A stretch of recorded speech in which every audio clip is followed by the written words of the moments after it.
Detective Comics 1069.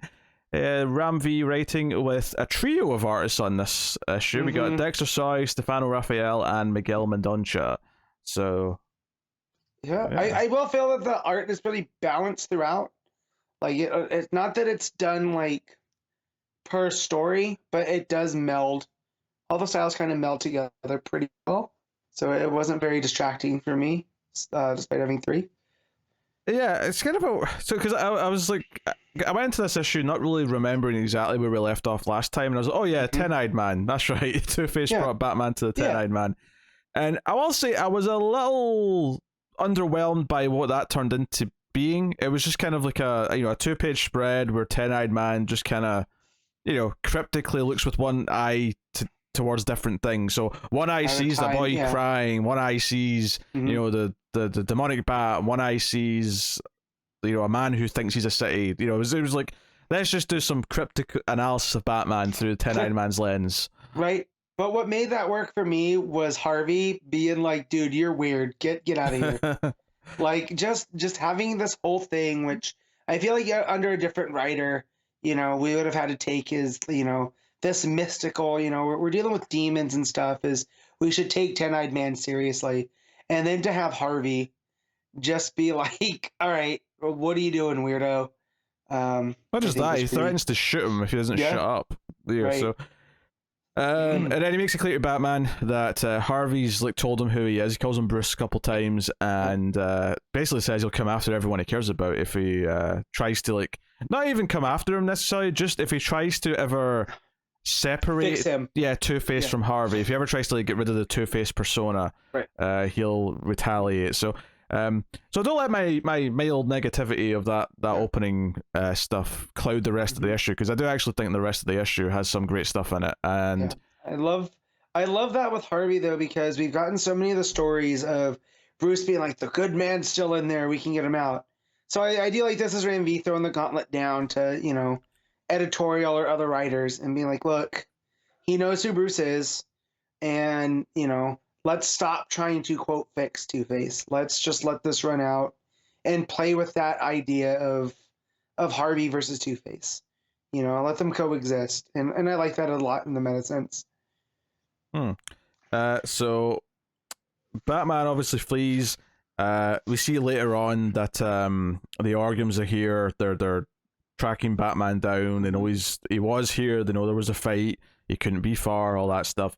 Gordon's looking for Batman because no one's seen him in a couple of days, and he's getting worried. He's on the phone to Barbara, and then Batman just shows up at his place. He comes back here for respite, basically, to get away from everything.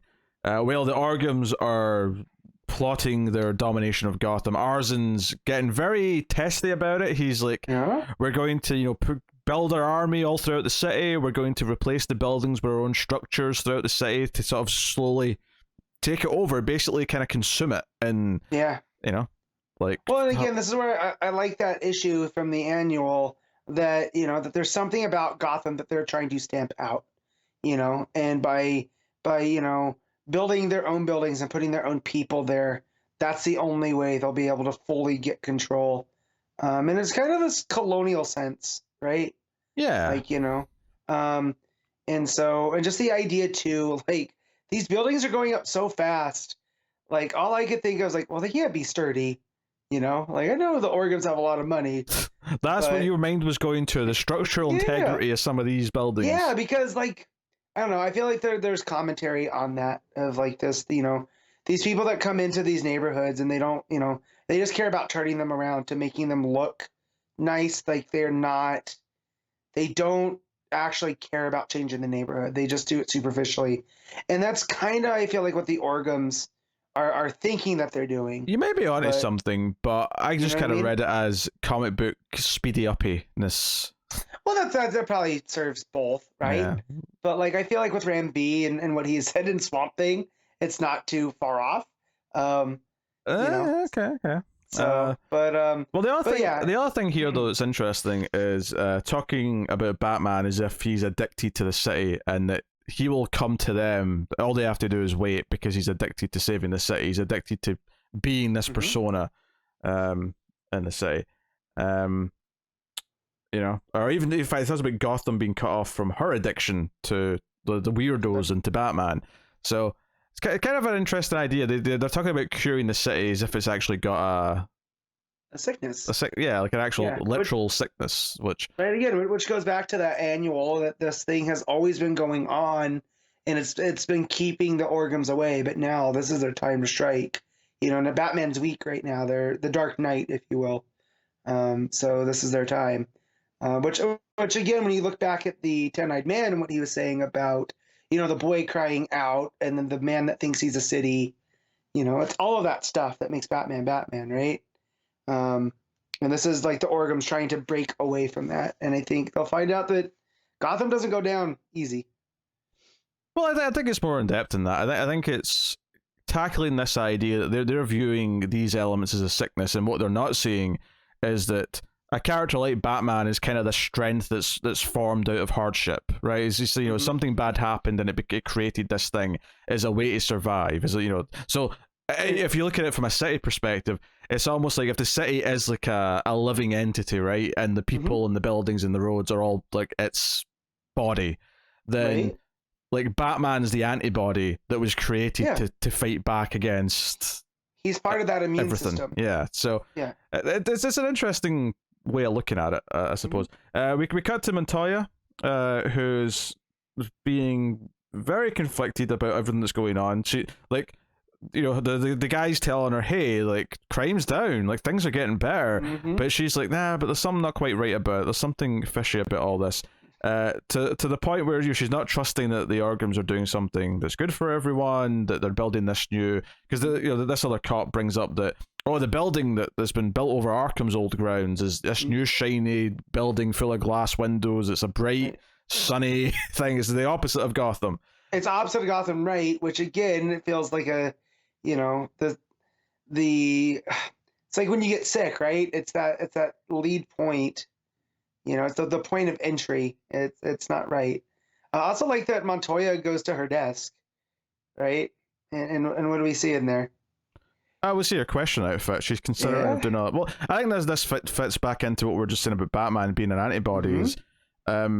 This cop saying to Montoya that if you don't start to embrace the good things that are changing, you won't be in this job very long. And she says, you know, is that a threat? And he's like, no, that's just a fact.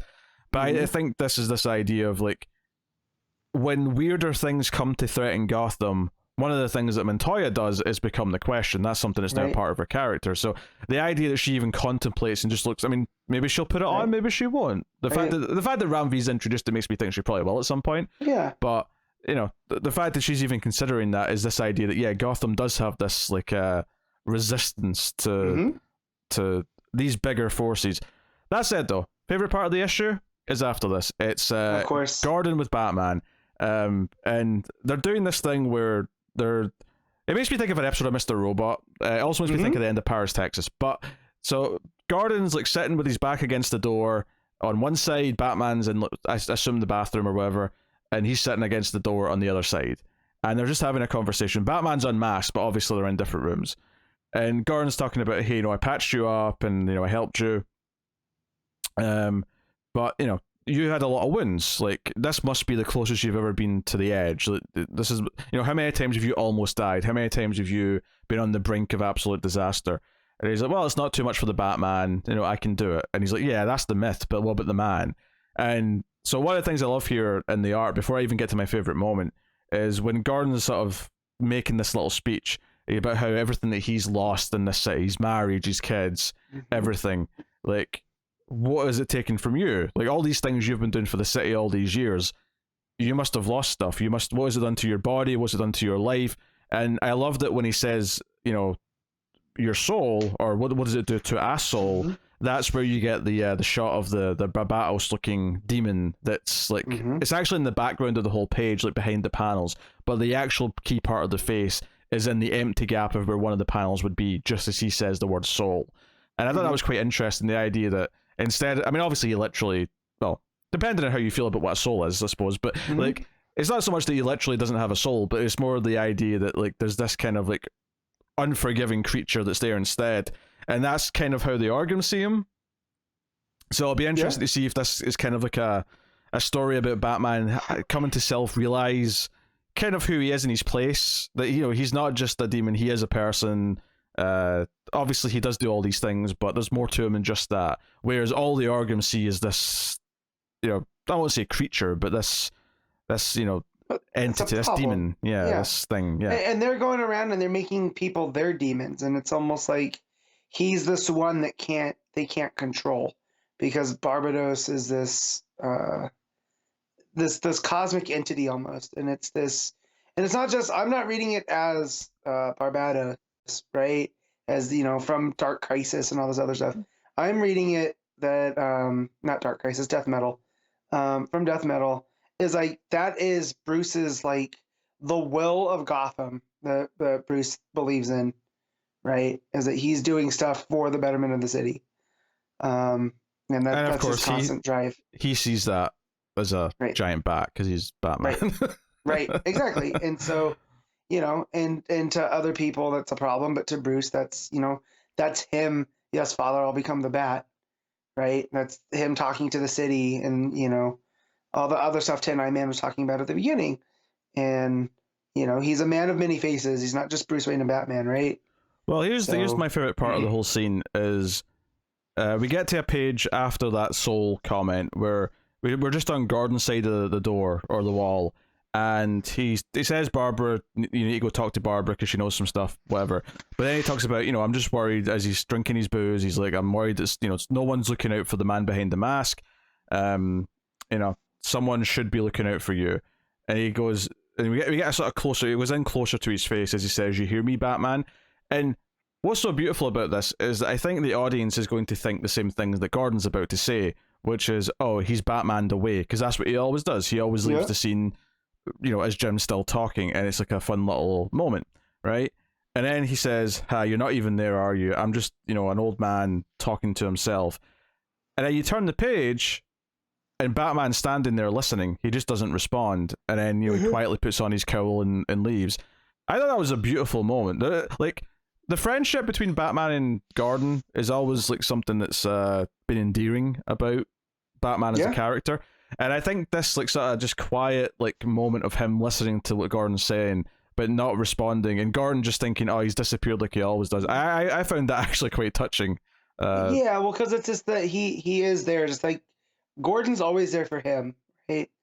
And like why he still plays this mysterious part. Well, even this symbolism in the scene of he's got his cowl down as he's listening to him, but then he puts on the cowl and becomes Batman again to leave. So once again, he's hearing what he's saying, but he immediately just sort of hides again behind the cowl, and Gordon's saying, "Don't forget about the man under the mask," and Batman has this moment of contemplation, and he looks like he's listening to him, but then he still chooses, because he feels he has to go be Batman to save the city, because that's who he is. That's who he's always been. But I don't know, I just thought it was quite touching. I thought it was really well done with the two pages where one's just on Gordon's side of the wall, then the other one's on Batman's side as he's leaving. That was my favorite moment of the book for sure. It's up there with the, you know, I never said thank you, and, you know, you never have to. I feel like that's one of those moments there, you know. So and it's nice because you know, Gordon's not part of the police force anymore, right? Like, he's an independent citizen, yet he still is doing what's right, you know, and he feels that that's, you know, assisting Batman when he needs to, you know, give him a place to crash right now, and just, you know, talking to him, because, you know, we don't have Alfred, like, but not that Gordon knows all this, right? But this is a very vulnerable Bruce. It's been since Ram V has taken over. Yeah. So it's nice that Bruce has this person that is looking out for him, looking for the person in the suit. Well, I think that's the thing, is that Gordon doesn't know that Batman's lost someone that was Alfred was the one who was there for the guy behind the mask, and Gordon doesn't know that he's lost that person in his life. But from our perspective, we understand why Batman is going to Gordon more than he maybe did before, because he's the closest thing he has to an Alfred right now is Gordon. Right. And who knows? Like, I'm not saying that he should, like, reveal his identity and, like, he can become more of a full-time Alfred type character, but it wouldn't be the weirdest, like, step forward if they did pull that move off. Like, I'd understand the logic to it, and he's not, like you say, he's not commissioner anymore. Right. If he did learn, he already knows who Barbara is. If he did learn that Bruce was Batman, and maybe learned that he needs someone like this in his life, and that he could fill that role, like, I'm not saying they should do it, but it wouldn't bug me. I'd understand it. It would make sense. It's because one of the things that it's earned. It's been this relationship over time, and then especially here, the way that Ram V's been writing Gordon, just the fact, like, when he pulled him out of the river, and he kept the cowl on until he could rehabilitate. I mean, like, I'm not saying he's building to it, but if we look back later on and we realize this was all building to Batman unmasking to Gordon, and Gordon kind of becoming the new Alfred for him, I would say the seeds are there for it. I'm not saying that I'm putting money on it, but it could be there. But I just like it though, because it's one of those things that shows respect. That Gordon, even though he could, find out who Batman is, I don't think he cares. Because whoever the man Batman is, that's who Gordon works with. It doesn't change anything, mask or not. Oh, of course, yeah. I don't think he does care. And I like that. I like that with Gordon. It's just a logical thing that if he's going to become the new Alfred, effectively, he would just naturally have to know. But he doesn't care. It never mattered to him before. It shouldn't matter now. Although I'm sure there will be a few things that click in it. He's like, some things make sense all of a sudden. So yeah, Babs has got info for Batman. She's talking about how she's looking at the lines beneath the city, and how, where Freeze was hiding, the fact that Freeze and the werewolf and Batman all ended up in the same place at the same time. And basically says she sent Cass down to investigate. So we get Cass going full ninja, crawling, Spider-Man style across the ceiling.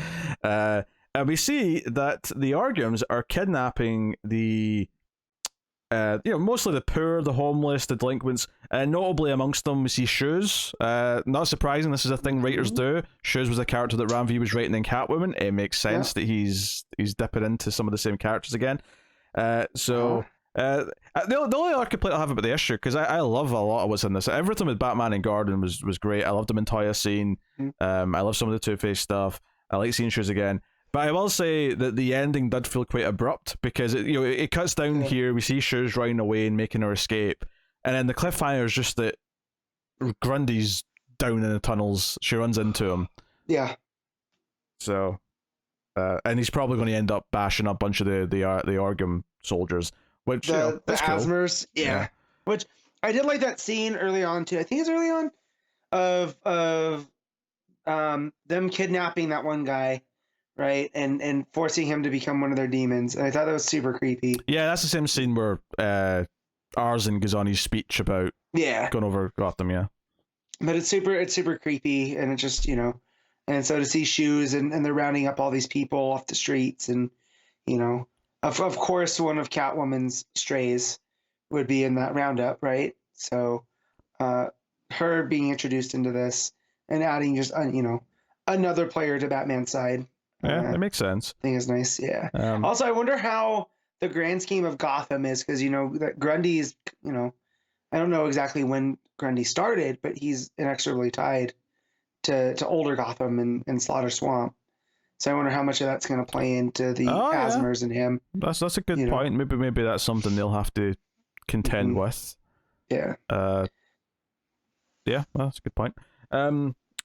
No, I think it's a really good issue. I just thought a little bit of the the 10-eyed man stuff at the start. I wasn't in love with, and then I thought it ended a bit abruptly. But other than that, I really loved the issue. Yeah. I thought the scenes with Batman and Gordon were exceptional, and I think one of my favorite things that this book has done, and I mean Detective by Ram V, is just how it's been handling the character of Two-Face and how it's been handling the character of Batman. Especially now, I think these last couple issues really lent more into Batman himself. Because before it felt like he was kind of there, but it was introducing the villains, it was introducing what was going on with Two-Face.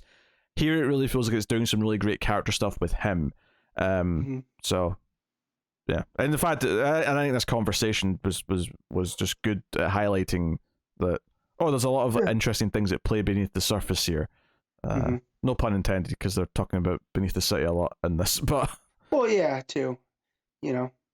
But beneath the surface of all of these characters as well. That seems to be the uniting factor of someone like Two-Face and Bruce and even Gordon and Montoya, is who are they really? You know, so, and who is Gotham really? And I like that whole through line that's been going on through MV's run. Yeah. Yeah. Yeah, if I was to kind of like, obviously I've made some ballsier potential predictions in this review, but if I was to make a more, I think, broad one that I think is more likely to just be the case, is the idea that, ultimately realizing that, Gotham has made Batman and made these other characters like Gordon and like Montoya, who's the Question, and these other weirder characters.